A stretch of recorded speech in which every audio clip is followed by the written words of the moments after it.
તારીખ 11ના રોજ 11 કલાક ને 11 મિનિટે 111 શ્રીફળ વધેરી હાઈકોર્ટ બેન્ચની માગણીની લડતના આ શ્રી ગણેશ રોજ કરવામાં આવ્યા છે.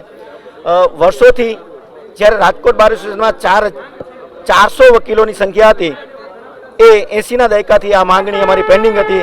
આજે 4000 વકીલો રાજકોટની કોર્ટ ખાતે પ્રેક્ટિસ કરી રહ્યા છે. ત્યારે અમારી આ માંગણીને બુલંદ બનાવવા માટે આજે વિશાળ સંખ્યામાં વકીલ મિત્રો એકત્રિત થયા છે. આજથી અમે આ લડતના શ્રી ગણેશ કરીએ છીએ.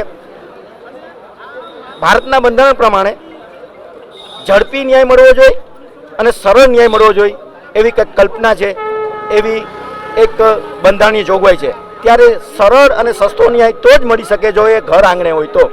અને વર્ષોથી આ સૌરાષ્ટ્રના લિટિગન્ટ અમદાવાદ ખાતે ધક્કા ખાઈ રહ્યા છે. લિટિગેશન એટલું મોટી વિશાળ સંખ્યામાં પેન્ડિંગ છે કે ધક્કા સિવાય બીજું કશું ત્યાં કંઈ મળતું નથી. એટલે જો આ ન્યાયને સરળ અને સુલભ બનાવવો હોય તો આજની સબળ માંગ છે કે રાજકોટ ખાતે હાઈકોર્ટની બેન્ચ સ્થાપિત થવી જોઈએ, તો જ ખરા અર્થમાં ન્યાય થયેલો ગણાય.